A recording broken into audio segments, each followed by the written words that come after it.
नमस्कार, आप देख रहे हैं के न्यूज इंडिया और मैं हूं आपके साथ गरिमा वाजपेयी। शम्सी मिनाई का एक शेर है, मैं राम पर लिखूं मेरी हिम्मत नहीं है कुछ, तुलसी ने वाल्मीकि ने छोड़ा नहीं है कुछ। दरअसल हिंदुस्तान की आत्मा में रची बसी मर्यादा पुरुषोत्तम भगवान श्री राम की सदियों पुरानी कहानी अब नए अवतार में जनता के सामने है। ये कहानी लोगों की आत्मा में रमी है, लोगों के मन में बसती है। ये वो कहानी है जो हर घर में पूजी जाती है। ये वो कहानी है जिसमें लक्ष्मण रेखा पार करने पर माता सीता तक को परेशान होना पड़ गया था। लेकिन आज के निर्माता, लेखक या कलाकार, हर किसी ने लक्ष्मण रेखा की सारी हदें पार कर दी है। क्या लिखना, क्या बोलना और क्या पहनना, हर एक की मर्यादा को तार तार कर दिया गया। पौराणिक और धार्मिक चरित्रों के चित्रण, हिंदू परंपराओं और रीति रिवाजों का मजाक उड़ाने में कोई कोर कसर नहीं छोड़ी गई।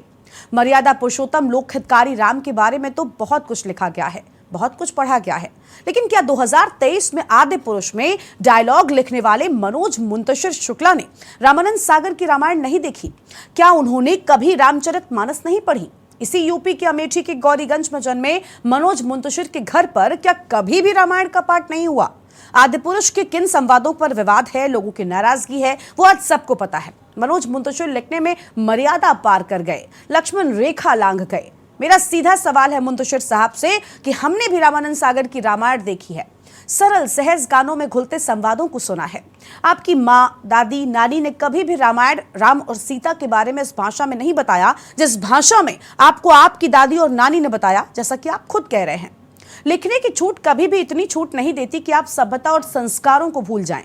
अब आप कह रहे हैं कि जिन संवादों से परेशानी है हफ्ते भर में उन्हें बदल दिया जाएगा, लेकिन सवाल यह है कि आपने ऐसा लिखा ही क्यों?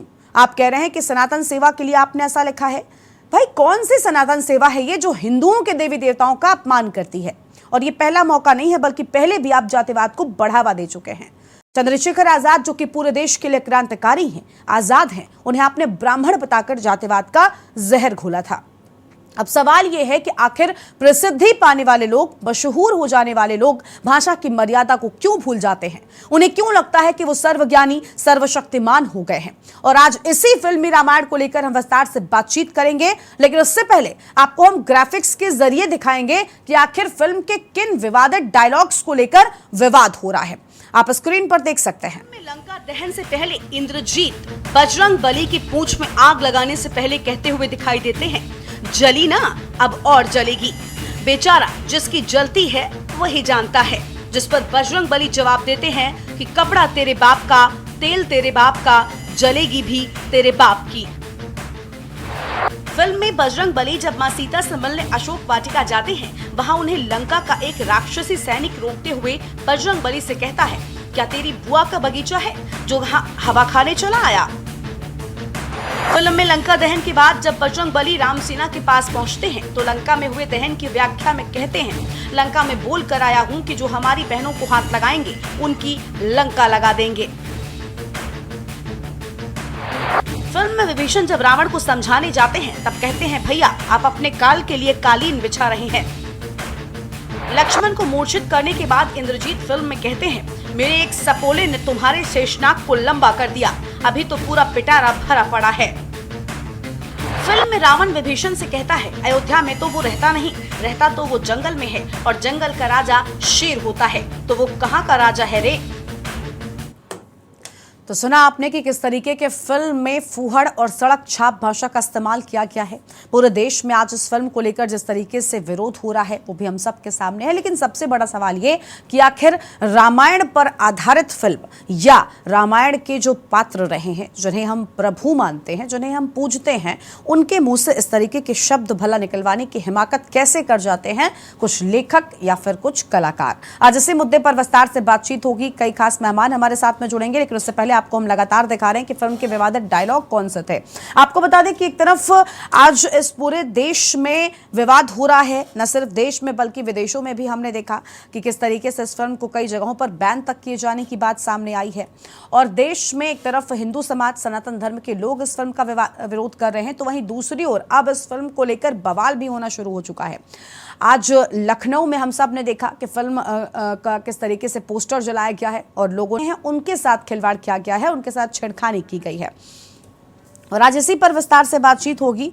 कई मेहमान हमारे साथ में जुड़ने वाले हैं, उनका भी हम परिचय आपसे कराएंगे। हमारे साथ में चंद्रभूषण महाराज जी हैं, हनुमानगढ़ी के महाराज हैं, महंत डॉक्टर सियाराम त्रिपाठी जी हैं और महंत पागलदास जी हमारे साथ में जुड़े हुए हैं। अयोध्या से और भी मेहमान हमारे साथ में जुड़ेंगे, काशी से संत जुड़ेंगे, उनको भी जोड़ेंगे। लेकिन उससे पहले आपको हम सीधी तस्वीरें भी दिखा रहे हैं। लखनऊ में बवाल के दौरान की तस्वीरें, एक तरफ संत समाज इसका विरोध कर रहा है, दूसरी तरफ फिल्म को लेकर एक तरफ राड़ छिड़ी थी, अब बवाल भी शुरू हो गया है। शुरुआत करेंगे हनुमानगढ़ी के महंत चंद्रभूषण महाराज जी के साथ में। चंद्रभूषण जी, बहुत स्वागत आपका और बाकी सभी मेहमानों का भी आज की हमारी इस चर्चा में। चंद्रभूषण जी, आज के समय में व्यावसायिकता इतनी ज्यादा हो गई है कि लोगों ने अपने भगवानों तक को नहीं छोड़ा। लोग भगवानों के नाम पर भी पैसा कमाना चाहते हैं और कुछ भी दिखाना चाहते हैं पैसे के लिए। आपको लग रहा है कि इस तरीके के फिल्म में जो डायलॉग्स शामिल किए गए हैं, मुझे उम्मीद है कि आप इस सब से परिचित होंगे, सब आपको पता होगा कि आदि पुरुष के डायलॉग्स को लेकर किस तरीके से विवाद हो रहा है। क्या इस तरीके की भाषा की उम्मीद कभी भी की जा सकती है, खासतौर पर जब फिल्म रामायण पर बनी हुई हो? चंद्रभूषण महाराज जी, महाराज जी आप अनम्यूट करें, उसके बाद अपनी बात पूरी करें। जय सिया राम जी, जय सिया राम। इस तरह की जो भाषाओं का प्रयोग इसमें किया गया है, ये पूर्ण रूप से असहनीय है। ये हमारे आस्था पर एक प्रहार करता है, जिससे हम सभी आहत होते हैं। जो हमारे लिए श्रद्धावान हैं, जो हमारे लिए सर्वस्व हैं, उन्होंने अपने पूरे जीवन काल में कभी भी इन भाषाओं का प्रयोग नहीं किया। उसका उन प्रयोग एक सार्वजनिक रूप से करना, ये हमारे लिए बहुत बड़ा कष्टदायी है, बहुत बड़ा पीड़ादायक। ये अब हुआ क्यों? ये जो इस तरह की भाषाओं का जो है, ये कहीं तो सीख के आए, अर्थात हमारे जो पुरातन मूल चीजें हैं, उन चीजों को नष्ट भ्रष्ट करना। नालंदा विश्वविद्यालय जलाने से लेकर हमारे जो शिक्षा देते हैं उसको नष्ट करके अपनी दूसरी शिक्षा थोपना, जो है कहीं ना कहीं से हम सनातनियों को नष्ट करके अपने दूसरे आक्रांताओं के चीजों को थोपना, ये दर्शाता है, ये वो प्रक्रिया है। बिल्कुल साफ तौर पर देखिए, धार्मिक आस्था से छेड़छाड़ अगर होगी तो ऐसे में सवाल तो उठेंगे। और मेहमान भी हमारे साथ में, उनके पास चलते हैं। हमारे साथ में डॉक्टर सियाराम जी हैं, महंत त्रिपाठी जी, उनके पास चलते हैं।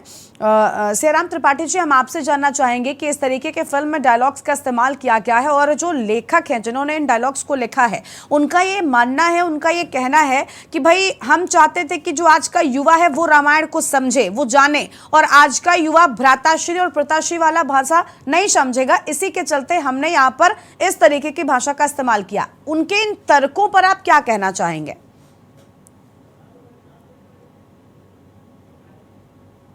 आप अनम्यूट करें त्रिपाठी जी, उसके बाद अपनी बात को पूरा करें।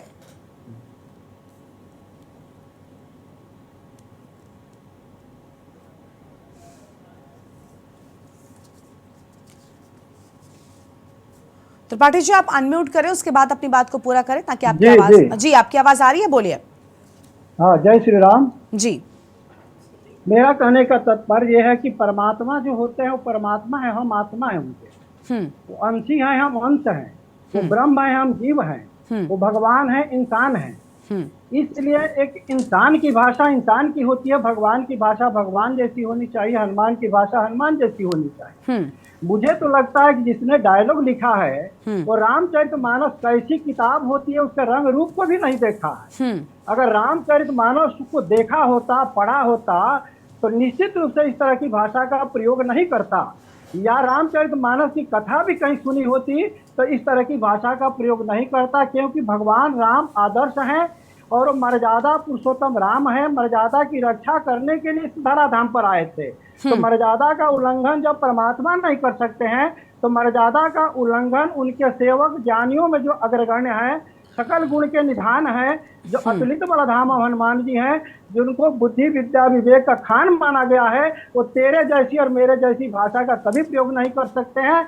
और मैं गारंटी के साथ कह सकता हूं कि रामचरितमानस में ऐसी भाषा का प्रयोग हुआ भी नहीं है, और जो इसमें वाक्य लिखे हैं उस वाक्यों का प्रयोग भी नहीं हुआ है। जैसे मेघनाथ ने आग लगाई, कहीं भी प्रमाण नहीं मिलता है कि मेघनाथ ने आग लगाई।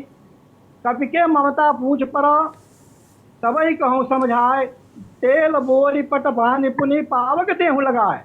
रावण ने ये कहता है कि बंदर की ममता पूंछ पर होती है, इसलिए इस पूंछ में ही आग लगा दो, लेकिन ऐसा कहीं प्रमाण नहीं मिलता है कि मेघनाथ ने आग लगाई। बिल्कुल, यानी प्रमाणों के साथ जो तथ्य हैं उनके साथ भी कहीं ना कहीं खिलवाड़ कर दिया गया। कई ऐसे तथ्य हैं, चाहे वो जब बजरंग बली संजीवनी बूटी लेकर आते हैं उस दौरान भी जो तथ्य फिल्म में दर्शाया गया है वो बिल्कुल परे है असल रामायण से।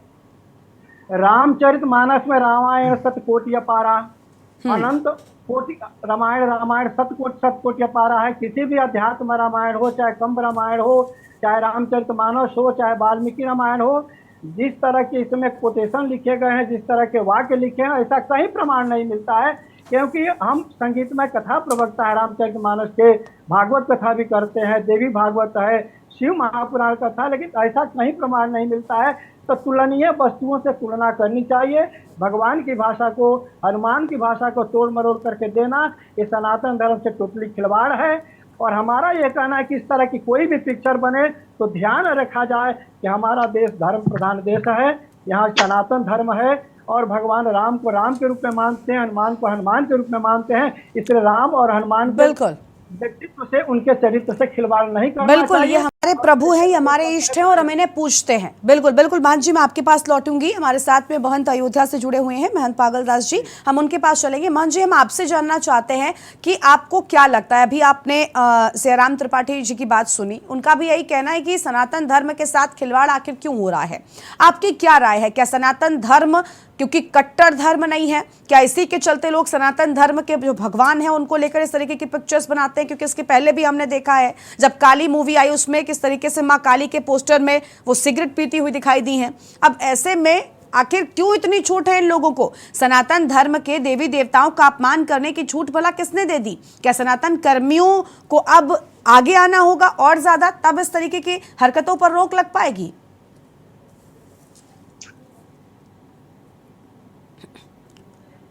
अनम्यूट करें महंत जी, उसके बाद अपनी बात शुरू करें। अनम्यूट करें।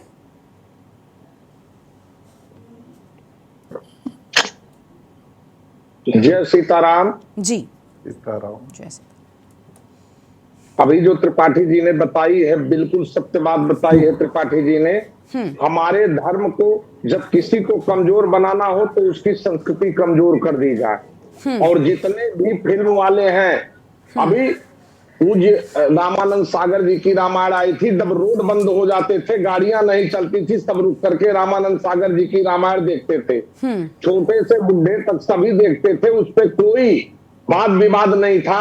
लेकिन ये नए नए लड़के जिनको कुछ पता नहीं है, रामायण के बारे में कुछ ज्ञान नहीं है, कभी इनके माँ बाप ने रामायण की कथा नहीं सुनी है, किसी संत महंत के पास नहीं बैठे, किसी वक्ता विद्वान के पास नहीं बैठे हैं, वो सब रामायण पर फिल्म बनाना चाहते हैं। जहां मर्यादा के लिए राज ताज सब त्याग दिया गया, जहां जंगल ले लिया गया, जहां जा करके छोटे बड़े को इकट्ठा करके परमात्मा ने सबको जोड़ा एक तार में, और उन परमात्मा के ऊपर इतने अश्लील बातें, इतनी घटिया हरकत करने वालों के ऊपर इन्हें तो बिल्कुल फांसी दे देनी चाहिए। क्योंकि अब जब सरकार नहीं सुनेगी तो हम तो सरकार से निवेदन कर सकते हैं, क्योंकि हम सरकार के उसमें हैं और सरकार को मानते हैं। दूसरी बात, हम सभी कथा वक्ता विद्वान आध्यात्मिक लोग सब इसका विरोध करेंगे और घर घर जाके विरोध करेंगे। ये गलत बात है, इसको हटाना चाहिए, इन लोगों को दंड देना चाहिए। ठीक है महाराज जी, आपके पास आएंगे। एक दर्शक हमारे साथ में, सबसे पहले उनको जोड़ते। चंद्र प्रकाश जी हमारे साथ में। सर बहुत स्वागत आपका। क्या राय है आपकी इस मुद्दे पर, क्या कहना चाहते हैं आप? मैं ये कहना चाहता हूँ, सबसे पहले दो मुद्दे उठाऊंगा। पहले मुद्दे में मैं ये कहना चाहता हूँ कि इसके डायलॉग राइटर है मिस्टर शुक्ला जी, क्योंकि वो एक ब्राह्मण है, इसलिए इसका जो है विरोध ज्यादा हो रहा है। यदि जावेद अख्तर ने डायलॉग लिखे होते या नसीरुद्दीन शाह ने लिखे होते तो कोई नहीं बोलता।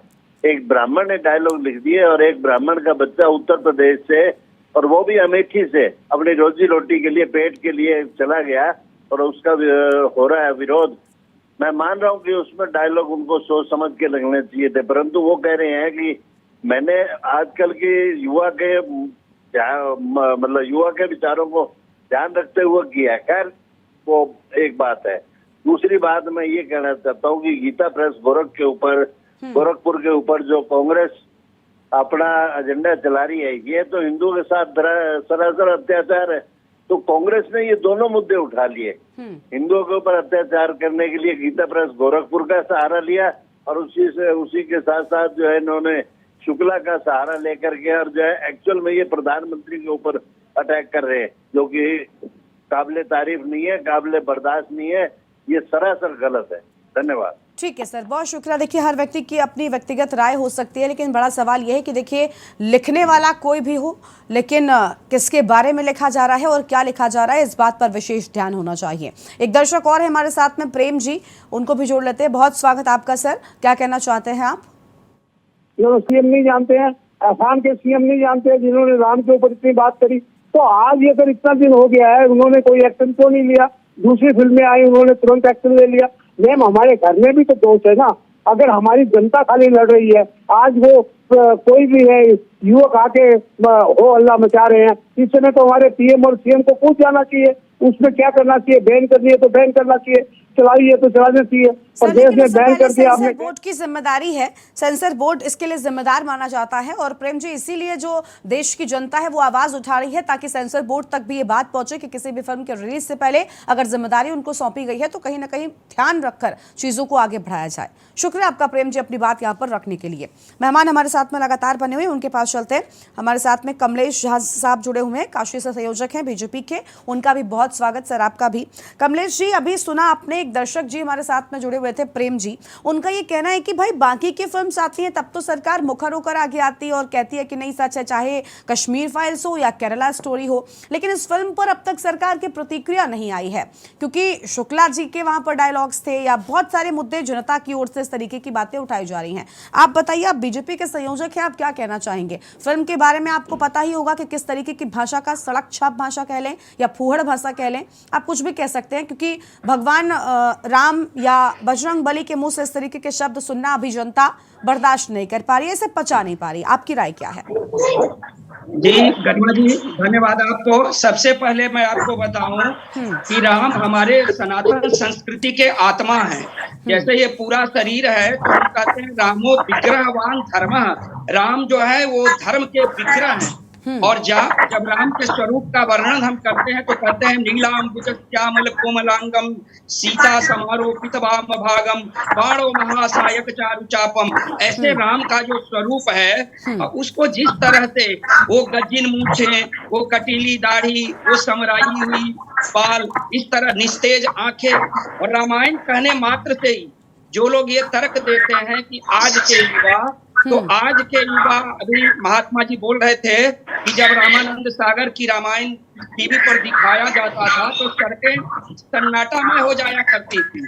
और रामायण कहने मात्र से ही जब हम रामायण का उच्चारण करते हैं तो मेरे आंखों के आगे प्रेम और प्रतीक्षा की एक मधुर गाथा उपस्थित हो जाती है, एक आदर्श ऐसा चरित्र उपस्थित हो जाता है जो कि पूरे दुनिया को, सनातन संस्कृति को ही नहीं पूरे दुनिया को ये स्वीकार है राम राज्य। तो वही राम राज्य का वो मर्यादा पुरुषोत्तम राम है जिसके चरित्र को किस तरह से विकृत स्वरूप में हमारे और सनातन संस्कृति के ऊपर इतना बड़ा ये आघात है। जहां तक सरकार की बात है, निश्चित सरकार ने संज्ञान ले लिया है और इस फिल्म के जो तमाम गलत चीजें प्रस्तुत किया गया है, क्योंकि हमारे सनातन संस्कृति में ये तय है कि भगवान राम का कैसा विग्रह होगा, कृष्ण का कैसा होगा, जगदम्बा का कैसा विग्रह होगा, हमारे शास्त्रों में ये वर्णित है। कोई अलग से आर्टिफिशियल इंटेलिजेंस के माध्यम से स्वरूप नहीं बना सकता है। जिस तरह से मनोज मुंसिफ जी ने, मैं मानता हूं कि कुछ चीजें ठीक है, लेकिन कुछ चीजों को ठीक दिखा करके और पूरे सनातन संस्कृति के स्वरूप को आप विकृत दिखाने का काम करेंगे तो निश्चित तौर पर सनातन धर्मावलंबी कोई इसे स्वीकार नहीं करेगा, हमारी सरकारें भी स्वीकार नहीं करेंगी, सरकार भी इस पक्ष में नहीं है। और जनता, हमारे जो संत हैं, महात्मा हैं, जो भी सनातन संस्कृति के लोग हैं, इस कुठाराघात को कतई बर्दाश्त करने वाले नहीं है। सरकार की ओर से भी बयान आ रहा है कि इस तरह के जो भी किए गए हैं उन चीजों को हटाया जाए, उन अंशों को हटाया जाए, अन्यथा इस पिक्चर पर बैंड लगा दिया जाएगा। ठीक है, इस तरह से सरकार ठीक है। की लेकिन सर आपने अपनी बात कह दी, आपने अपनी राय रख दी, लेकिन मेरा जो सवाल था, आप क्योंकि बीजेपी के संयोजक है इसलिए मैंने सरकार के लिहाज से आपसे सवाल किया था, उस पर आपने जवाब नहीं दिया। वो ये था कि सरकार की कोई प्रतिक्रिया क्यों नहीं आ रही है भाई, अब तक सरकार कुछ क्यों नहीं कह रही है। इसके पहले की पिक्चर्स आई हैं, वहां पर तो बड़े मुखर होकर सरकार की जो पक्ष था वो सामने आता था, चाहे केरला स्टोरी ले लें या कश्मीर फाइल्स ले लें। इस पिक्चर को लेकर अब तक कुछ कहा क्यों नहीं गया? मैं गरिमा जी आपको बता दूं, ये पिक्चर जैसे रिलीज हुआ ये सब सारी चुकी है सेंसर बोर्ड पास करके। सेंसर बोर्ड में सरकार नहीं, अधिकारी वर्ग के लोग बैठे रहते हैं। और आप जानते हैं कि ये नरेंद्र मोदी सरकार को बदनाम करने के लिए बहुत सारे ब्यूरोक्रेट से लेकर के बहुत सारे ऐसे लोग हैं जो कि इस षड्यंत्र में शामिल है कि सरकार को कैसे सनातन संस्कृति का विरोधी हम दिखाएं। जब आज राम मंदिर बन रहा है, विश्वनाथ कॉरिडोर बन गया, विंध्य कॉरिडोर बन गया, उसके बाद क्या ये सरकार सनातन संस्कृति का विरोध करती है क्या? ठीक है सर, आपके पास लौटेंगे और मेहमान है उनको जोड़ लेते हैं। एक दर्शक हमारे साथ में अंकुर हैं हरिद्वार से। अंकुर जी बहुत स्वागत आपका, क्या राय है आपकी? मैडम, जो पिक्चर के डायलॉग है वो बिल्कुल भी सनातन और उसके हिसाब से नहीं है, जो हमें बिल्कुल नहीं पसंद आ रहे हैं। हम भी यही सोच रहे हैं कि इस पिक्चर में या तो डायलॉग चेंज किए जाए और कृपया ऐसे खिलवाड़ ना किए जाए। ठीक है, यानी देखिए जनता को लग रहा है कि उनकी भावनाएं आहत हुई हैं, उनके जो इष्ट हैं, जो उनके प्रभु हैं, उनके साथ इस तरीके के काम अगर होंगे तो जनता बर्दाश्त नहीं करेगी। सियाराम जी त्रिपाठी जी के पास चलते हैं। त्रिपाठी जी, अभी आपने कहा कि ऐसे पिक्चर्स पर बैन लगना चाहिए, लेकिन मैं आपसे ये भी जानना चाहूंगी कि आपने सुना होगा जो इस फिल्म के लेखक हैं, जिन्होंने डायलॉग्स लिखे हैं, वो कई न्यूज चैनल से बातचीत में कई तर्क देते नजर आए हैं। उन्होंने कहा कि मेरी दादी और नानी ने तो मुझे इसी भाषा में रामायण की कहानी सुनाई है। क्या आप इस बात से सहमत हो सकते हैं? क्योंकि हम सब ने रामायण का पाठ करने से पहले, रामायण पढ़ने से पहले अपनी दादी या अपने बड़ों के मुंह से उसे वर्बली सुना है, कहानी के तौर पर हमारे घर के बड़े बुजुर्ग हमें इसे सुनाते थे, जिसके बाद हम पढ़ने से पहले ही राम, सीता, रावण कौन है इन सबको जानते थे। क्या कभी किसी की दादी नानी इस भाषा का इस्तेमाल कर सकती है, खास तौर पर प्रभु श्री राम के लिए, माता सीता के लिए या बजरंगबली के लिए? इस तर्क से आप कितने सहमत हैं? ये भाषा हरियाणा की हो सकती है, लेकिन रामायण की भाषा नहीं हो सकती और दादी नानी की भाषा नहीं हो सकती। बिल्कुल, दादी नानी कभी भी भगवान राम के प्रति, भगवान श्री हनुमान जी के प्रति, उनके सेवक के प्रति और उनके द्वारा कही गई भाषाओं का ऐसा प्रयोग नहीं कर सकती। मुझे तो लगता है कि वो टोटली झूठ बोल रहे हैं, वो मिथ्या भाषण का प्रयोग कर रहे हैं और उनको कहीं भी रामचरितमानस से या राम से कहीं उनको लेना देना कुछ नहीं है। पैसा को ही वो सब कुछ मानकर बैठे हैं। और हरियाणा में भी यह भाषा बोली जाती है तो युवा वर्ग बोलते हैं, कोई बड़ा बुजुर्ग इस तरह की तेरे मेरे की भाषा नहीं बोलता है। और जो उन्होंने रामचरितमानस को उदाहरण दिया है कि विभीषण के बाद ऐसा किया, भगवान हनुमान जी भगवान श्री राम के पास आए तो कहे कि मेरी बहनों के साथ कोई करा तो लंका जला देंगे। तो ऐसी किसी भाषा, भगवान ने हनुमान जी से पूछा आपने लंका को कैसे जलाई और किस तरह से लंका को जलाई, तो उन्होंने बताया कि सो सब तो प्रताप रघुराई नाथ न कछुक मोर प्रभिताई। ये प्रभु आपकी महिमा है, आपकी कृपा से मैंने लंका को जलाया, राक्षसों का संहार किया, विनाश किया।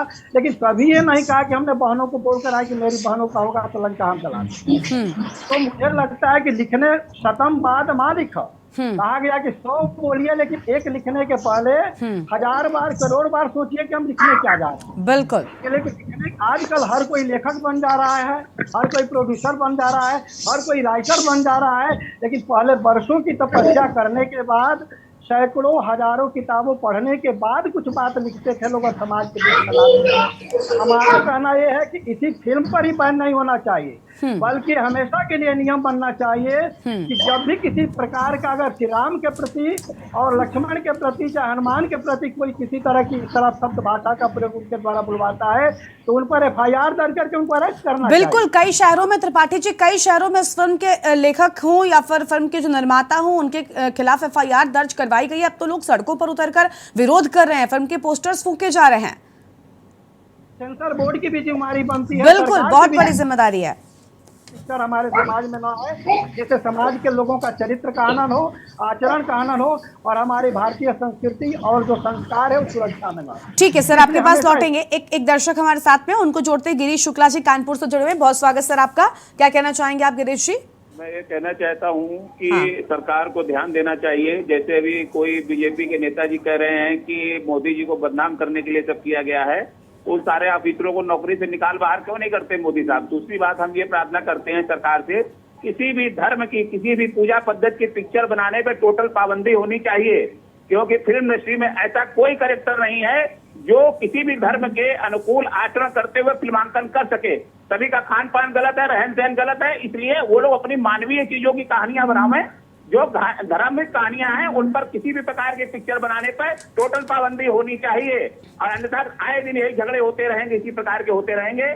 मैं सरकार से आह्वान करता हूं कि तुरंत पाबंदी लगाए, किसी भी धर्म का मजाक उड़े या कुछ उड़े, इससे पहले ही कोई बना ही ना सके। सब धर्मों पे पाबंदी होनी चाहिए, किसी धर्म की पिक्चर नहीं बनेगी। ठीक है सर, बहुत शुक्रिया आपका अपनी राय यहाँ पर रखने के लिए। चंद्रभूषण महाराज जी हमारे साथ में लगातार बने हुए हनुमानगढ़ी से हैं, उनके पास चलते हैं। चंद्रभूषण जी, हनुमान जी को लेकर भी कई तरीके की भाषा का इस्तेमाल किया गया। बजरंग बली को उन्होंने कहा, जब लेखक मुंतशिर साहब कई बार सामने आए मीडिया के, तो उनकी ओर से कहा गया कि उनके अंदर एक बाल स्वरूप था। वो कई बार हमेशा एक ह्यूमर था उनके अंदर, वो जब भी बात करते थे तो बड़े ही बच्चे के मन की तरह बात करते थे। लेकिन क्या एक बच्चा कभी इस तरीके की भाषा का इस्तेमाल करता है कि तुम्हारी लंका लगा देंगे या फिर तेरे बाप की जलेगी? आप सबने सुना है किस तरीके की भाषा इस्तेमाल की गई है, और ये सब किस लिहाज से की गई होगी? आपको लगता है कि क्या युवा तभी समझेगा उनके उस भाव को जब इस तरीके की भाषा का इस्तेमाल किया जाएगा? क्या आम तौर पर, क्योंकि अगर रामायण की बात कर ले, रामानंद सागर की, हम सब ने बहुत पुराने दौर में देखी चली, लेकिन उसके बाद कोरोना काल में जब इसका रिपीटेशन किया गया, इस दौरान भी जब टीआरपी सामने आई, तो जब रामायण चलती थी उस दौरान ही सबसे ज्यादा टीआरपी सामने आई थी, सारे रिकॉर्ड्स तोड़ दिए थे। यानी आज का युवा भी, आज के बच्चे भी वही रामायण देखना चाहते हैं, वही सरल सहज संवाद सुनना चाहते हैं। ये बात क्यों समझ में नहीं आ रही आज के लेखकों को? जय सिया राम।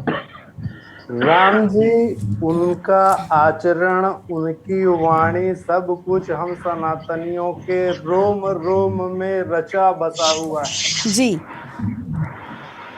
सभी लोग रामायण पढ़े हैं हमारे भारतवर्ष में, ये जरूरी नहीं। कुछ लोग टीवी देख के उसमें के माध्यम से जाने, और कुछ लोग ये मनोज मुंतसर जैसे उस भाषा में अपने बाल्यकाल में सीखे, जो कि वो कहते हैं कि उनकी दादी उस भाषा का प्रयोग किया करती थी। इससे अब उनके जो है बाल्यकाल का स्तर समझ लीजिए। वो बड़े हुए तो धनोपार्जन के लिए माध्यम चुना फिल्म, और फिल्म में क्या दिखाएं क्या न दिखाएं, इसका विवेकहीन व्यक्ति, विवेक शून्य व्यक्ति मनोज मुंतसर, उन्होंने मात्र धन अर्जन का माध्यम रखा। क्या कहना है क्या नहीं कहना है, क्या मर्यादा है, उसका उनको बिल्कुल भी ज्ञान है ही नहीं। ठीक है, यानी आपको भी लगता है ना कि व्यावसायिकता के चक्कर में आप कई बार तथ्यों के साथ खिलवाड़ कर रहे हैं, और खासतौर पर ऐसे तथ्य जहां पर लोगों की भावनाएं जुड़ी हुई हैं। रामायण की कहानी लोग इसे खुद में बसाते हैं, लोग इस कहानी को पूछते हैं, प्रभु श्री राम को पूछते हैं, और ऐसे में इस तरीके के डायलॉग्स अपने प्रभु के मुंह से सुनना भला आम जनता कैसे बर्दाश्त करेगी? और आज फिल्मी रामायण पर जो रार छिड़ी हुई है, जो बवाल शुरू हो गया है, इसी को लेकर हम विस्तार से बातचीत कर रहे हैं। खास मेहमानों का पैनल हमारे साथ में लगातार बना हुआ है। महंत पागलदास जी की से शुरुआत करते हैं। अयोध्या से हमारे साथ में लगातार वो जुड़े हुए हैं। महंत, आप अयोध्या से हैं। अयोध्या प्रभु श्री राम की नगरी है, प्रभु राम यहाँ पर जन्मे हैं, इनका बाल स्वरूप भी यहाँ पर बसता है, और सिर्फ अयोध्या में ही राम नहीं पूजे जाते, देश दुनिया में पूजे जाते हैं। लेकिन यूपी को और ज्यादा हम देवभूमि कह देते हैं, क्योंकि चाहे भगवान राम हो, इनका भी जन्म यूपी में हुआ, या भगवान कृष्ण हो, ये भी यूपी की मथुरा में जन्मे हैं, और जिन साहब ने ये डायलॉग्स लिखे हैं ये भी यूपी के अमेठी में ही जन्मे हैं। आप भला क्या उम्मीद कभी कर सकते थे कि इस तरीके का कोई शख्स जो ब्राह्मण परिवार में कम से कम जन्मा हो, वो इस तरीके की भाषा का इस्तेमाल करेगा? और तर्क दिए जा रहे हैं कि हमने आज के युवाओं को जोड़ने के लिहाज से इस तरीके की भाषा लिखी ताकि वो रामायण की कहानी को आसान भाषा में समझ सकें और सुन सकें। आपकी राय क्या है? देखिए, जो अपने नाम के साथ मुंतसिर नाम जोड़ दिए हैं, जो अपना ही नाम गड़बड़ कर दिए हैं, ब्राह्मण होते हुए, परम पूज्य होते हुए, उन्होंने अपने नाम के साथ ही पराये उसका नाम जोड़ दिया है, मुंसिर लिख दिया है।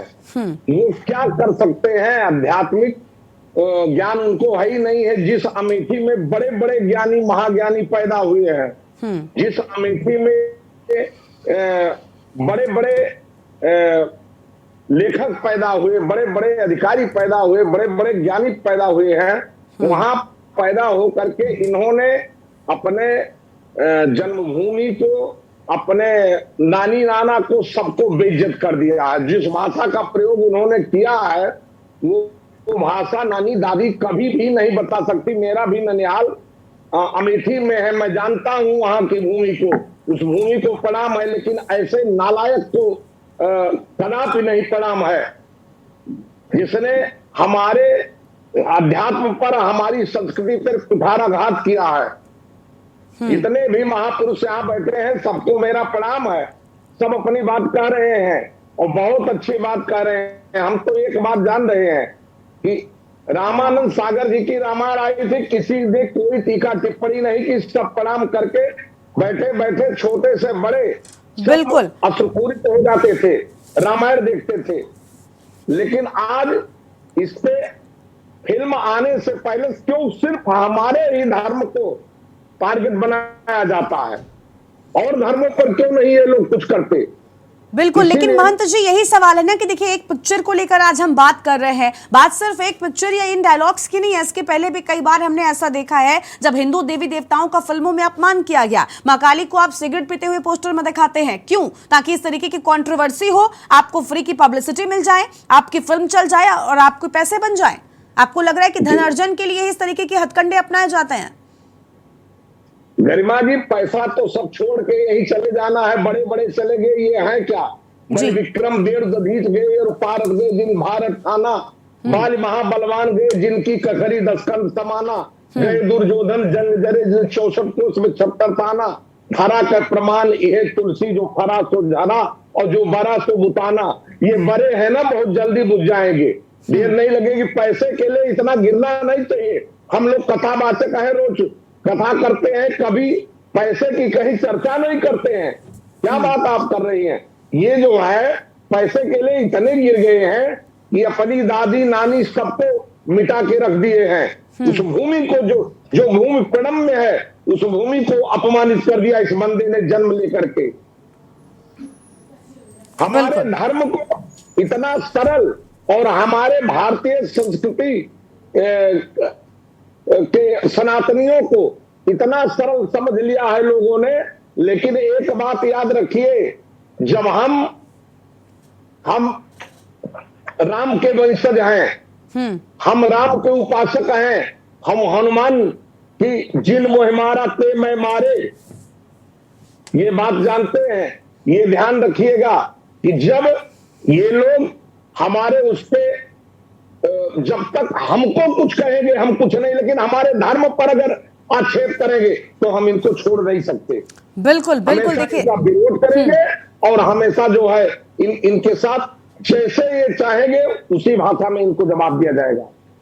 ठीक है, बिल्कुल। देखिए सनातन धर्म के लोगों को आगे आकर कहीं ना कहीं इस तरीके के पिक्चर्स का विरोध करना चाहिए, जो कि पूरे देश भर में हो भी रहा है। हमने देखा है किस तरीके की भाषा इस्तेमाल हुई है, जिसके बाद विरोध जोर शोर के साथ में हो रहा है। संयोजक बीजेपी के हैं कमलेश जी, उनके पास एक बार फिर से जाते हैं। कमलेश जी, आपने कहा सेंसर बोर्ड की जिम्मेदारी होती है, लेकिन अगर सेंसर बोर्ड गलतियां कर रहा है, इस तरीके के पिक्चर्स को अनुमति दे रहा है रिलीज होने की, तो इन पर हंटर कौन चलाएगा? क्योंकि अगर सेंसर बोर्ड केंद्र सरकार के अधीन आता है तो ऐसे में केंद्र में भी आपकी सरकार है, प्रदेश में भी आपकी सरकार है, आप डबल इंजन की सरकार खुद को कहते हैं। ऐसे में सेंसर बोर्ड पर भला क्यों एक्शन नहीं लिया जा रहा है? क्या सेंसर बोर्ड की जिम्मेदारी नहीं बनती है कि इस तरीके के कंटेंट को आगे बढ़ाने के लिए आप कैसे अनुमति दे रहे हैं? सेंसर बोर्ड पर हंटर कौन चलाएगा सर? नहीं गरिमा जी, आप जो विषय रख रहे हैं निश्चित तौर पर यह सरकार के संज्ञान में आ गया है। और आप जानते हैं कि हम ये जो सरकार है, आपने देख लिया कि कैसे भारतीय संस्कृति और परंपरा को अक्षुण्ण रखने के लिए सरकार कृत संकल्पित है। सुप्रीम कोर्ट का फैसला आने के बाद, इससे पहले आप देखे होंगे कि साहबानो प्रकरण में भी सुप्रीम कोर्ट का फैसला आया था, लेकिन कांग्रेस सरकार ने कुछ नहीं किया। अखिलेश सरकार में भी उत्तर प्रदेश के वाराणसी में दोषीपुरा में एक प्रकरण आया था, उन्होंने हाथ खड़ा कर दिया। लेकिन ये डबल इंजन की सरकार सुप्रीम कोर्ट के फैसला को स्वीकार कर भव्य राम मंदिर बना रहा है, तो निश्चित तौर पर मैंने शुरू में ही कहा कि रामो विग्रहवान धर्म, सनातन धर्म का जो विराट स्वरूप है वो भगवान राम है, जो कि हर आदमी के हृदय में बसे हुए हैं। भगवान राम, राम आत्मा है, और उस आत्मा पर यदि कोई प्रहार करेगा तो निश्चित तौर पर हमारी चाहे प्रदेश की सरकार हो चाहे केंद्र की सरकार हो, इसे कतई बर्दाश्त नहीं करेंगे। और आप देखिएगा शीघ्र ही जो लोग इसमें ऐसे लोग हैं जो इस पूरे कार्यक्रम को, सरकार को बदनाम करने के लिए, सनातन धर्म को बदनाम करने के लिए इस तरह का कृत्य किए हैं, सबके खिलाफ कार्रवाई होगी। और निश्चित तौर पर ठीक है, आज वैसे भी अनुराग ठाकुर की ओर से ये बात कह दी गई है कि देखिए लोगों की भावनाओं को आहत करने की इजाजत हमने किसी को नहीं दी है, लेकिन सबसे बड़ा सवाल ये कि भावनाएं आहत हो चुकी हैं।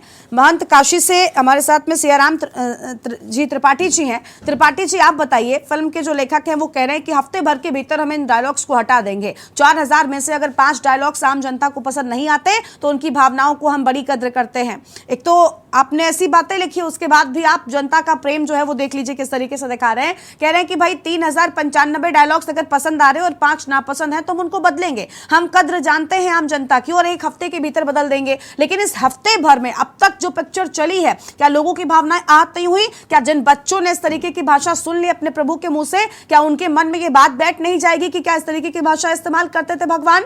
इन चीजों को भला सुधारा कैसे जा सकेगा? क्या अनुमति हफ्ते भर के लिए दी जा सकती है? जहां तक बात है कि डायलॉग बदलने की बात है, तो किसी को आप गोली मार दीजिए, किसी को चाकू मार दीजिए, बिल्कुल, और उसके बाद सॉरी बोल दीजिए, तो क्या उस चाकू का घाव मिट जाएगा? गोली से जो प्रहार होगा, जो आहत होगा व्यक्ति, तो क्या उसका गोली का दर्द खत्म हो जाएगा? इन्होंने जिस प्रकार का डायलॉग लिख करके पूरे भारतवासियों के जो संस्कार और संस्कृति का इन्होंने हनन किया है, आप जितने खून खराबा हुए हैं तो उसकी भरपाई कैसे हो सकती है? बिल्कुल, डायलॉग ये अपने मन से समझ ले कि सबको पसंद आता था, लेकिन मेरे समझ से इनका कोई भी डायलॉग पसंद लायक नहीं, क्योंकि जो भी इन्होंने भाषा का प्रयोग की है, जो भी विषय, तो इन्होंने एक विषय गलत दिया है जो रामचरितमानस रामायण से कहीं से जुड़ा हुआ नहीं है। जो भी बातें बताई वो तो टोटल गलत बताई है। दादा नानी की बात जो कह रहे हैं कि दादी नानी हमको इस तरह की भाषा बताती थी, जिस समय रामानंद सागर जी द्वारा लिखित रामचरितमानस आता था, तो जिस दिन वो रामायण आता था उस दिन क्या होता था कि माताएं बहनें दादी नानी जो है उस घर को लिपती थी, उसमें सफाई करती थी, और उस टीवी को जो अगरबत्ती दिखा करके प्रणाम करके हाथ जोड़ करके रामायण को सुनती थी। और उसके बारे में उन्होंने कहा कि दादी नानी हमें इस भाषा का प्रयोग किया। बिल्कुल, और देखिए एक रामायण वो भी आई थी रामानंद सागर की, जिसमें जिन कैरेक्टर्स ने भगवान राम या माता सीता का किरदार निभाया, आज भी न जाने कितनी बार ऐसी तस्वीरें सामने आती हैं जब वो आम जनमानस के बीच में जैसे गुजर रहे होते हैं तो लोग उनकी आरती उतारते हैं। आज भी लोग उनमें भगवान देखते हैं। एक वो लुक्स थे, एक वो कैरेक्टर्स थे। भी दीपिका जी मिथिला गई थी तो वहाँ जिस तरह से बेटियों की विदाई की जाती है, उस तरह से उन्होंने सीता का रूप समझ करके उन्होंने अपनी बेटी जैसी विदाई की है। और इसलिए इनकी जो कुछ डायलॉग निकाल देने से समाप्त नहीं होंगे, क्योंकि मुझे लगता है कि पूरे पिक्चर में कहीं न कहीं डायलॉग में गड़बड़ी निश्चित रूप से होगी, क्योंकि 2-4 डायलॉग को देखने से बात समझ में आ जाती है। बिल्कुल, साफ तौर पर, ठीक है, साफ तौर पर देखिए समझ में आ जाता है। और जिस तरीके की भाषा अगर इन सिर्फ 2-4 डायलॉग्स की देख लें, चाहे आपने रावण को भी हमने देखा, वो रामायण भी थी जिसमें हमने देखा था कि किस तरीके से दोनों के बीच कभी आमने सामने संवाद हुआ ही नहीं और राम कभी गुस्से में नजर ही नहीं आते थे। लेकिन इस फिल्म के लुक्स की बात करें तो कभी मुस्कुराते हुए दिखाया ही नहीं गया, जबकि प्रभु राम को अगर रामायण में हम कुछ संदर्भों को छोड़ दें तो कभी गुस्सा आया ही नहीं। एक समुद्र से जब वो मनाने की कोशिश करते उस दौरान गुस्से में आए थे रावण प्रभु श्री राम, लेकिन उसके बाद कभी भी गुस्से में नजर नहीं आए। जो आनंद सिंधु सुख राशि करते त्रय लोक उपासी, सो सुखधाम राम असनामा अखिल लोकदायक विश्राम। आपकी मुस्कान के द्वारा, अपनी वाणी के द्वारा, अपने व्यवहार के द्वारा, अपने कार्य के द्वारा, अपने आचरण के द्वारा भगवान श्री राम और श्री हनुमान जी सारी दुनिया को आनंद, सुख और शांति प्रदान किए हैं। बिल्कुल, और उस भगवान राम की कथा इस तरह के हो, ठीक है, और उस तरह से हनुमान जी के द्वारा इस तरह की भाषा का प्रयोग हो, ये सरासर गलत है। और इस पर एक्शन लेना चाहिए और सरकार को भी इस पर विशेष ध्यान देना चाहिए कि भविष्य में इस प्रकार की कभी भी कोई पिक्चर न बने जिसमें हमारे भारतीय संस्कृति और संस्कार। ठीक है त्रिपाठी जी, आपके पास लौटेंगे। देखिए, हम भी यही चाहते हैं कि इस तरीके के किसी भी धर्म के साथ जो उनके पूजनीय है उनके साथ खिलवाड़ ना किया जाए, और खास तौर पर तथ्यों के साथ तो बिल्कुल नहीं। देखिए, मनोज मुंतशिर ने ट्वीट कर भी क्या कुछ कहा, एक बार उनका हम कल का ट्वीट भी दिखाएंगे। क्या कुछ उन्होंने लिखा, उन्होंने कहा कि हम जो गलतियां हुई हैं उन गलतियों को सुधारेंगे, हफ्ते भर के भीतर सुधारेंगे। दूसरी ओर कुछ अपने गानों को जिनको उन्होंने लिखा है उनको लेकर भी कहा कि देखिए, मेरे सनातनी होने पर आप सवाल उठा रहे हैं, जबकि मैंने इस तरीके के गाने भी बॉलीवुड को दिए हैं और आप सब ने उन्हें खूब पसंद भी किया है। तो इस तरीके के ट्वीट्स में उनकी बातें लिखी गई हैं। और लेकिन सबसे बड़ा सवाल यही है कि भाई, अब आप सुधारने की बात कर रहे हैं, आपने ऐसा किया ही क्यों? क्या इतने दौरान में, क्या इस वक्त में लोगों की भावनाएं आहत नहीं हुई? महंत पागल दास जी हैं, उनके पास चलते हैं। महंत जी, हम आपसे ये जानना चाहेंगे, अभी आपने सुना हर व्यक्ति यही कह रहा है कि देखिए, एक तरफ हम इस फिल्म को लेकर तो विरोध कर रहे हैं, इस फिल्म के उन डायलॉग्स पर कैंची चल भी जाएगी, मान लेते हैं सब ठीक कर दिया जाएगा, लेकिन आने वाले वक्त में आगे ऐसा नहीं होगा। क्या लगता है, सनातनियों को और मुखर होकर आवाज उठाना चाहिए, सरकार तक बात पहुंचानी चाहिए, ताकि ये हफ्ते भर में भी जिन लोगों की भावनाएं आहत हो गई, ऐसा ना होने दिया जाए, आगे से निर्माताओं को इतनी छूट ना दी जाए कि वो इस तरीके के धार्मिक कंटेंट बनाएं और खासतौर पर तथ्यों को तोड़ मरोड़ कर पेश कर दें? क्योंकि अगर इस पिक्चर की बात करें, कई ऐसे तथ्य हैं जिनको साफ तौर पर तोड़ा गया। रावण शिव भक्त था, वो शिव स्तुति करता था, लेकिन यहां पर एक रॉक स्टार सिंगर की तरह वो गिटार बजाता हुआ दिखा दिया गया है। क्या इतनी आधुनिकता, या आधुनिक रामायण कह लें, फिल्मी रामायण कह लें, हम क्या कहें इसे? देखिए गर्मिया जी, ये देखिए गरिमा जी, ये जो इनकी मूवी है और रामायण है, हम तो ये कह रहे हैं कि आने वाले समय में कोई भी फिल्म बनाई जाए उससे पहले ही उसको देखा जाए और दिखाया जाए। जब ऐसी कोई धार्मिक पिक्चर बनाई जाए तो विद्वानों से दिखाया जाए, उसे पहले पूछा जाए, क्योंकि जो विद्वान नहीं है, इस विषय के जानकार नहीं होते, जो चाहेंगे वही लिख देंगे। और सिर्फ हमारे सनातन धर्म पर ही क्यों बार बार आक्षेप होता है और धर्मों को नहीं होता है, हम ये पूछना चाहते हैं। और ये जितने बनाने वाले हैं, जितने करने वाले हैं, ये सिर्फ और सिर्फ सनातन धर्म को ही लक्ष्य क्यों बनाते हैं?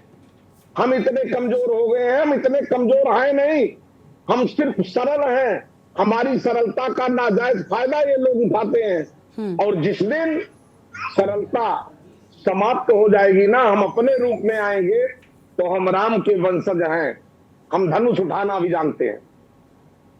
ये जितनी भी आने वाले समय में सरकार को चाहिए कि जो भी धार्मिक पिक्चर बने, धार्मिक फिल्म बने, उसपे संतों के द्वारा, महंतों के द्वारा, विद्वानों के द्वारा उसे पहले पूछा जाए कि ये ठीक है कि नहीं, उसके बाद बनाई जाए। और जो बनाने वाले हो वो मर्यादा का पालन करें, जैसे रामानंद सागर जी की रामायण है। बिल्कुल। देखिए, मर्यादा पुरुषोत्तम, उनके नाम में ही मर्यादा आता है, और खासतौर पर उनकी जीवनी पर आधारित फिल्म आप बना रहे हैं, वहां पर ही सारी मर्यादाओं को तोड़ रहे हैं। ये बहुत बड़ा सवाल है। देखिए, हिंदुओं की, सनातन धर्म के लोगों की, इसके साथ साथ कई ऐसे लोग हैं जो सनातनी नहीं है, लेकिन बावजूद इसके श्री राम के पदचिन्हों पर वो चलते हैं, जो उन्होंने देश दुनिया को जो दिखाया है, वो उस राह पर आगे बढ़ते हैं, वो प्रभु श्री राम को मानते हैं, उनकी भी भावनाएं आहत हुई हैं। ऐसे में बहुत बड़ा सवाल है। मान जी, आपके पास लौटेंगे। हनुमानगढ़ी से हमारे साथ में चंद्रभूषण महाराज जी बने हुए, इनके भी पास चलते हैं। चंद्रभूषण जी, अभी आपने सुना, हम लगातार इसी पर चर्चा कर रहे हैं कि देखिए, इस तरीके की भाषा पर इस्तेमाल जो है पूरी तरीके से नहीं होना चाहिए। दूसरी ओर आगे भी ऐसी घटनाएं ना हो, इसको लेकर भी बात कही गई है। लेकिन आपको लग रहा है कि क्या बच्चे जिन्होंने इस पिक्चर को देखा है, उनके मन में कहीं ना कहीं जरूर इस बात की जो है वो बैठेगी कि इस तरीके की ही क्या होते थे पात्र? आपको लग रहा है कि इससे बच्चों पर भी इफेक्ट पड़ेगा? लोगों को अपने बच्चों को ऐसी फिल्म नहीं दिखानी चाहिए? इस फिल्म को बच्चों को बिल्कुल नहीं दिखानी चाहिए। और इस फिल्म के माध्यम से, मैंने पहले भी कहा कि सबसे पहले सेंसर बोर्ड में हम जैसे लोग हों जो कि उसका निरीक्षण करें, तत्पश्चात उसको जो है पब्लिक में रिलीज किया जाए। ठीक है। पहला सेंसर बोर्ड के पास, और ये बच्चे जो है पिक्चर को बच्चों को बिल्कुल नहीं दिखाना चाहिए। साथ ही इस तरह का प्रावधान बनना चाहिए, कानून बनना चाहिए कि जो हमारे लोग सनातन धर्मियों को ही सदैव से कुचला गया है, ये भी उसी तरह का ही ये है कि हमारे इसको चीजों को नष्ट करना, संस्कृतियों को नष्ट करना, इसलिए इसके लिए दंड का भी विधान होना ही चाहिए। बिल्कुल दंड का विधान होना चाहिए ताकि आने वाले वक्त में इस तरीके की गलतियां ना हो, खासतौर पर देवी देवताओं का अपमान ना किया जाए। आप सभी का बहुत बहुत शुक्रिया यहां पर आने के लिए, अपनी बात रखने के लिए और दर्शकों तक पहुंचाने के लिए। तो आज की इस चर्चा में फिलहाल इतना ही। देखिए, फिल्मी रामायण पर बवाल छिड़ा हुआ है और देखा हमने किस तरीके से लोगों ने विरोध भी करना शुरू कर दिया है।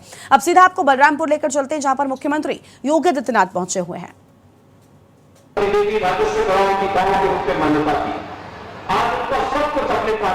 और हमने तय किया है कि वनवासी हो, चाहे यहाँ पर और जनजाति हो या ब्रह्मांडिया हो, उन्हें पट्टा देने के साथ साथ सबके पास, जिनके पास अपना आवास नहीं, सरकार उनका पक्का आवास बनाने का कार्य भी करेगी। एक आवास उन सबको उपलब्ध करवाने का कार्य भी करेगी। राशन कार्ड को उपलब्ध करवाएगी, घर में शौचालय की सुविधा उपलब्ध करवाने का कार्य भी करेगी। निराश्रित महिलाओं को निराश्रित महिला पेंशन, जो निराश्रित बुजुर्गों को वृद्धावस्था पेंशन, दिव्यांगजनों को दिव्यांग पेंशन उपलब्ध करवाने का कार्य सरकार भी करेगी। और हर जरूरतमंद को जो गरीबी रेखा के नीचे जीवन यापन कर रहा है, उन्हें आयुष्मान भारत की 5 लाख रुपए की स्वास्थ्य बीमा का कवर देने का काम भी सरकार करेगी। गरीब बच्चों के लिए आश्रम पद्धति विद्यालय, जो बच्चे स्कूल नहीं जा पाते, आज भी दूर दराज के क्षेत्रों में रह करके स्कूल से वंचित है, उन बच्चों के लिए आश्रम पद्धति विद्यालय के माध्यम से फ्री एजुकेशन के साथ साथ uniform free, bag books free, जूते मोजे भी उनको उपलब्ध करवाए जाते हैं और साथ साथ स्कॉलरशिप की सुविधा भी दी जाती है, जिससे वे अच्छी पढ़ाई कर सके, आधुनिक पढ़ाई कर सके, आगे बढ़ सके। और उन्हें आगे बढ़ाने के लिए अनेक अन्य कार्यक्रम चल रहे हैं। मुझे जो बताया गया, यहाँ पे थारू गांव के गांवों को बेहतर कनेक्टिविटी देने का कार्य हुआ है। कहीं सीसी रोड बनाए गए हैं, कहीं इंटरलॉकिंग के रोड बनाए गए हैं, बिजली की व्यवस्था, सोलर पैनल उपलब्ध करवाने के कार्य भी किए गए हैं। हर घर नल की योजना के साथ जोड़ने का कार्य भी हो रहा है। और साथ साथ अभी मैं देख रहा था जो प्रदर्शनी लगी हुई है, वास्तव में ईश्वर ने इन्हें एक हुनर भी दिया है। इनकी हाथ की सफाई, कितनी अच्छे ढंग से कलाकृतियों को बनाने का कार्य सभी लोग करते हैं और इसको एक मंच भी मिलना चाहिए। इसीलिए आज यहाँ पर प्रभारी मंत्री के साथ पर्यटन मंत्री भी आए हैं, समाज कल्याण और जनजाति कल्याण के मंत्री भी आए हैं। कॉमन फैसिलिटेशन सेंटर बना करके जनजातीय काम उन्हें मिले और फिर उसे मार्केट की सुविधा उपलब्ध करवाने का कार्य प्रशासन और शासन करेगा, जिससे इनकी आमदनी को और अधिक आगे बढ़ाया जा सके, इनकी आमदनी में वृद्धि की जा सके। ये जो संग्रहालय है, ये संग्रहालय आपकी विरासत को आगे बढ़ाने का, उसको विकास के साथ जोड़ने का, उससे आने वाली पीढ़ी को गौरव की अनुभूति कराने का एक अवसर प्रदान करेगा। और इसलिए इस संग्रहालय के संरक्षण के साथ साथ यहां पर नियमित रूप से लोगों का आवागमन हो, लोग देखें।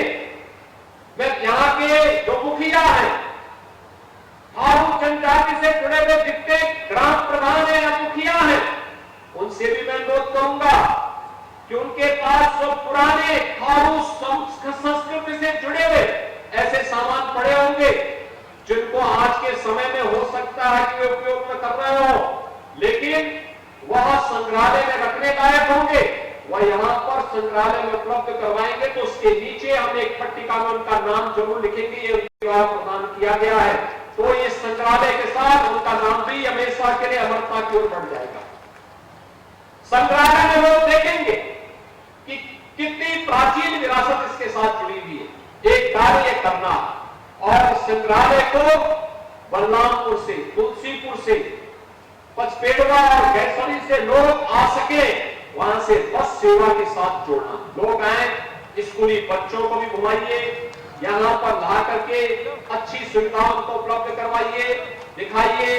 थारू म्यूजियम के माध्यम से थारू संस्कृति के साथ जोड़ने, इस विरासत के साथ आगे बढ़ाने का कार्य अगर होगा तो लोगों को थारुओं की रहन-सहन, उनकी कार्य पद्धति, उनकी समृद्ध विरासत की जानकारी होगी और इसको हम आगे बढ़ाने का कार्य करें।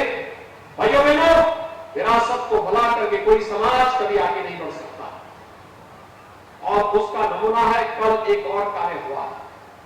हम आभारी हैं प्रधानमंत्री मोदी जी के, जिन्होंने कल सनातन हिंदू धर्म के साहित्य प्रकाशन के सबसे बड़े केंद्र गोरखपुर के गीता प्रेस को गांधी शांति पुरस्कार के लिए चयन किया है।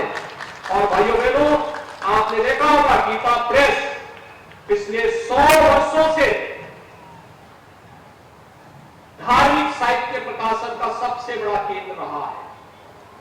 सस्ते मूल्य पर, बिना किसी सरकारी सहयोग के धार्मिक साहित्य, गीता है, रामायण है, वेद है, रामचरितमानस है और हर प्रकार के अन्य धार्मिक साहित्य को प्रकाशन के प्रमुख केंद्र के रूप में पिछले 100 वर्षों से सनातन हिंदू धर्म की सेवा गीता प्रेस कर रहा है। सनातन हिंदू धर्म मानवता के कल्याण का मार्ग प्रशस्त करता है। सर्वे भवन्तु सुखिनः, सर्वे सन्तु निरामया का संदेश सनातन हिंदू धर्म देता है। वसुधैव कुटुंबकम का संदेश सनातन हिंदू धर्म देता है और इसलिए सनातन हिंदू धर्म जो सबके कल्याण की बात करता है, पूरी दुनिया को एक परिवार के रूप में मानता है, उसके प्रकाशन के प्रमुख केंद्र को गांधी पीस प्राइज मिलना यह अपने आप में जहां गौरव की बात है, वहीं प्रधानमंत्री मोदी जी के प्रति आभार व्यक्त करते हुए मैं गीता प्रेस को इसके लिए हृदय से बधाई देता हूं।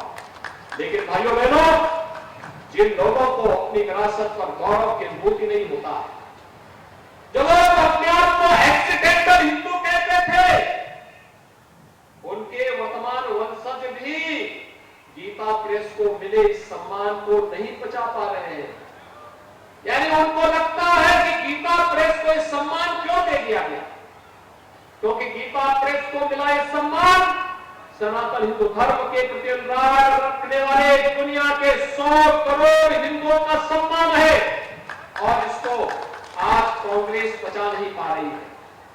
पर कांग्रेस के प्रवक्ता के बयान को मैं देख रहा था और मुझे बड़ी निराशा हो रही थी कि जो कांग्रेस अपने आप को देश के सबसे पुराने दल के रूप में स्थापित करने की बात करती है, उस कांग्रेस के लोग भारत की विरासत के प्रति इतना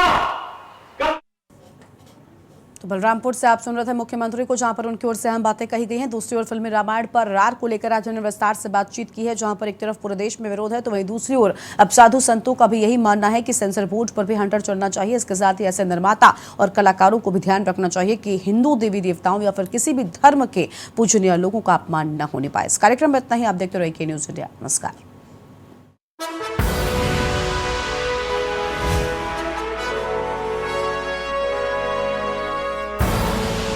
आप देख रहे हैं के न्यूज, खबरों का सारथी।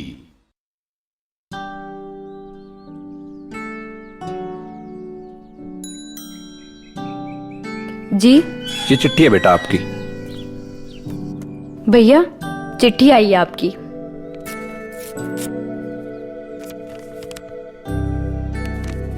मैंने सुना है बेटा, जहां तू जा रहा है वहां तो ठंड ही बहुत है।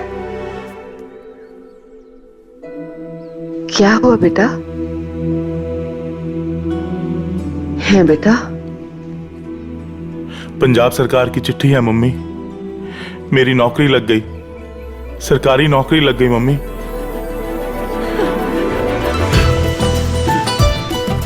सुनते हो? अपने छिंदे की सरकारी नौकरी लग गई। अब काम के लिए उसे प्रदेश में धक्के नहीं खाने पड़ेंगे।